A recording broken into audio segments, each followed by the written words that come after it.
All right, Ian, would you like to tell us about a Dungeon Master tip today? Yes. And this is something I wholeheartedly agree with, despite what some people say online. And this comes from Monty Cook from Dungeon Magazine 136. Sometimes it's just the DM's fault. You're not infallible despite what you think with your almighty godlike powers. Yep. We make bad decisions. Some of you regularly. Yeah.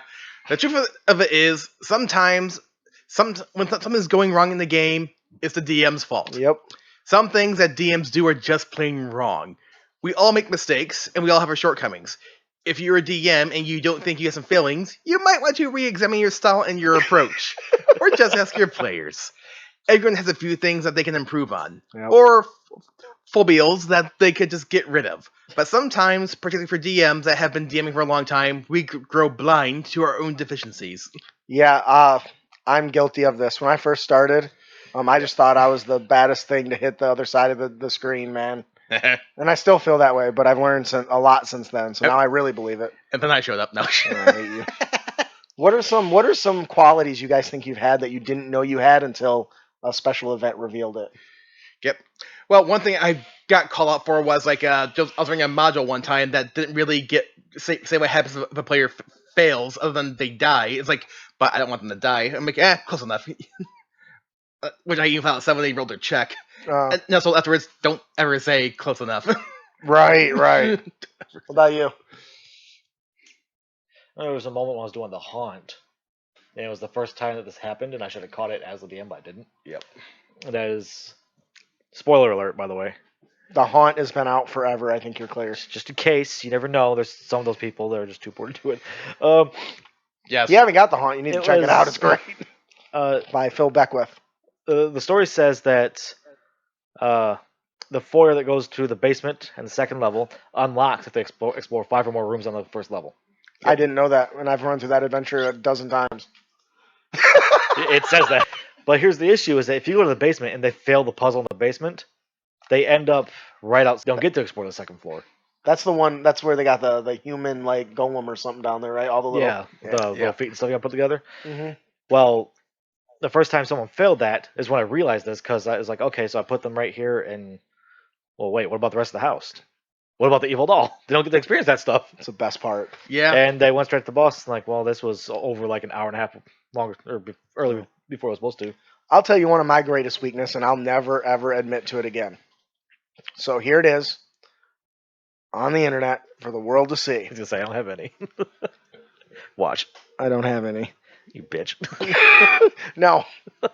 I purposefully changed a rule so that my match, my session wouldn't end immediately. So the players are chasing down the big bad. They're in the temple. They're there to slay it's a water temple because I'm Zelda nut, and they're in there and they have to. I created a thing that controls the water flow, right? And the big bad is basically a sentient shark, right? And so they go to fight the boss. Hello. And the guy's like, "Can I just pull the lever and drain out all the water?" And I just looked at myself and was just like, if he does that, it only has a swim speed. I didn't give it a walk speed. It's a giant killer shark because, Jaws. And he's like, "I'll just drain out all the water." And I hadn't thought about that at all. And I was like, nope, doesn't work. And that was a terrible thing for me to do because I failed. What I should have did is said, you know what, you're right, and just let it lower the water, catch the damn thing inside of the giant temple room, and let him slay it as it's flopping like a fish out of a boat. Because the moment that open jaw swings by and hits your character. Yeah, and that was a huge mistake on my part, and something that does happen regularly. But that was the moment where I realized I punished my players for outthinking me. And that's actually a common thing I see among bad DMs. Yeah. Like, whoa, backtrack. You just implied that I'm a bad DM, and I don't think I'm just kidding. Did I name your name? I don't think so. I felt disturbance in the dice. Okay. Well, I did have I can name a few examples I've been through, but one that was that went around a Facebook group for a while was a guy posted, and he took a lot of flack for this, and rightfully so, where he's like, the fighter drank a potion of fire and vulnerability. Discovers it does not work on his armor, and his armor melts and the dragon breathes fire on him. And I was like, that's stupid. That's dumb. That's very anti-player. Good. I hope he got burned. And worse, he doubled down. What do you do? Get, well, this is how I run my games. Excuse me. that whole That's a whole BS. yeah. Yeah. So don't do that. I Yeah. did that, and I realized it later that it was a problem. And Andrew. actually, the one time I recall in the game I was in where the players revolted so hard against the DM was when we all basically got hit by that game's. This was Dragon Age, not D&D, mind you. But, Like yeah. that game's equivalent of a fireball. He then said, "Everything I need that's flammable, that's not magical, is now destroyed." Douche. Oh, the players it did not go over well. I bet. And it included the bowstring on my magical bow. I was an archer. You can still throw your bow. I'll tell you a win I did as a DM. The Yep. players found a used magic bag of holding. Oh yeah. And as you guys have heard before, I think I said it once, as a used magic bag of holding is when you put stuff in it, when you take it out, it's covered in glitter because it's used. That's how all these things work. And like, how much glitter's in there? It's like enough to cover stuff. It's like, if we leave it empty and it says when you flip it inside out, all the contents spew out, can we use that as a weapon? It's like, you know what? Just for that, yes. Too much. It's like next No, time it's you fine. you see an enemy, if there's need nothing in the well- bag, if you flip it inside out, I'll put them under the blind condition for one Yeah. round. But I Oh. do want to go over some of the examples that we have listed here. Too, I though. forgot there was examples. I'm gonna be honest. Yeah. Go Oh, ahead. Is there one specifically you want to talk about? Well, How about? scroll past a couple of them. Oh, sorry. That was my bad. Yep. Like All right. the first and foremost most example was when you start the game at 7, when it's scheduled for 6 p.m. That tells me that you're not respecting your player's time. Yes. What are you looking at me for? Okay. And actually, this, sometimes it's not our fault. I mean, we It get depends on how often you do it. out of work late or something like that. Yeah. Okay. Yeah. and actually one mistake I think many teams can make is if you don't respect the player's time. And that's a lot of ways it can take form, but that's definitely one of them. Yeah. Ugh. And okay, who wants the next one? If you fail to take challenges seriously, the players may believe you'll never let anything happen to them. Yep. I know for a fact that my players know that their characters are not going to be saved by me. I'm sure both of these players have lost a character. Yes. You got out of jail free because at a high level, it's just an inconvenience to be dead. Yeah. You killed yourself more than once. I killed myself more than Okay. once. All right. And Yeah. one is the players are started by TV or other things. You might be boring them. Ugh. Yeah. I don't consider that a problem. Yeah. Because I've heard like a bunch of like DMs complain about how I hate when I play on my phone. It's like some people like to multitask. Yeah, and who cares? I mean, it's a community social game, and the intention's not always on them. Yep.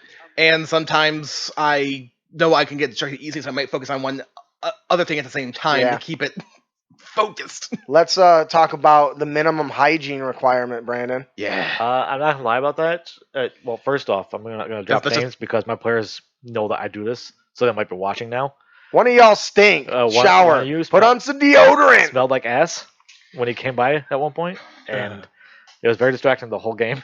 Yes, it's So make sure you're washing yourself. that's a thing with nerdy guys. Get- Shower. So it's not just a DM thing; it's a player thing too. Yes, that goes both That's ways. everything. Yeah. But I hope that the DM is showered when everyone shows up. But don't you Yep. come in my room and stink on my house. Yep. And then another one is if your players just aren't interested in your story or your campaign arc. Yeah, maybe that's your fault. Yep. It's 100% your fault. It's our job as the DM to engage the players. Yep. And if you think it's all about your story and they're not having fun, you're wrong. Yep. Period. Yep. Okay, so Or players who aren't sure what to do next. now, okay, this will connect back to that first one. Oh, okay. Yes. What is it? I'm gonna Eat my ass. That's what you're gonna do. the distracted TV. If you're the player that's distracted all the time and I got to repeat myself, That's different. that's different than being distracted and still know what's going on. Right. Let's get that out there. So wait, where'd the gold go? It's like you should have been paying attention. Yeah, and I'm perfectly okay to just go swing right by you. But I also forget a lot, even when I am paying attention. So you got to kind of find a happy ground. Like I hope I would never be punished for forgetting as much crap as I forget. Like, what are we doing again? Or as we kind of touched on it earlier too, if you punish players for doing a good job. Yes, like I did. Like there's one time too where we solved a DM's puzzle right away, and he intended to last about 15-20 minutes, so he kept on stonewalling us, even though we solved Oh, it. I hate that. And honestly, I've done that. Yeah. There was a time when I was playing 4E where I would spend a lot of time building these intricate scenes and stuff. Yep. New players are like, nope. And sometimes they would just bypass my puzzle. And inside, I'm screaming because I spent so much time building this thing. Not just the puzzle, but like the actual like gizmo that they're playing with the little and Yep. and I have stonewalled them. And I've learned that's another reason why I love 5th edition in Theater of the Mind, because no longer do I feel like I have to push them down a way of something I've designed. Yep. I recall there was one game of Pathfinder where we found out the dungeon was actually 3 sub-levels underneath a mansion. I'm like, wait, so we know it's 3 sub-levels, right? Yeah, why? Shape stone, jump down to the next floor, shape stone, so jump to the next floor, shape stone, down to the next floor. See, that's the stuff we need to be rewarding as DMs all the time. All right, we've been on this long enough. Yep. That'll do it for our Dungeon Master tip.